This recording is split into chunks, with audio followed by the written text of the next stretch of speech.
கர்த்தருடைய பரிசுத்த நாமத்துக்கு ஸ்தோத்திரம். கர்த்தர் நல்லவர். சங்கீதம் 33, 22, 34ஆம் அதிகாரம் 1ஆம் வசனம். இயேசுவின் நாமம் மட்டுமே மகிமைப்படுவதாக. கர்த்தாவே, நாங்கள் உம்மை நம்பியிருக்கிறபடியே உமது கிருபை எங்கள் மேல் இருப்பதாக.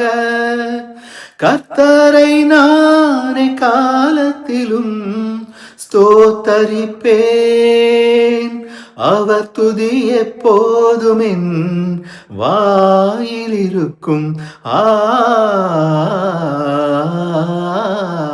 கர்த்தாவே, நாங்கள் உம்மை நம்பியிருக்கிறபடியே உமது கிருபை எங்கள் மேல் இருப்பதாக.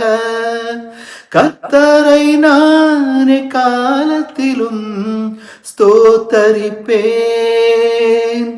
அவர் துதி எப்போதும் என் வாயில் இருக்கும். கர்த்தர் நல்லவர்.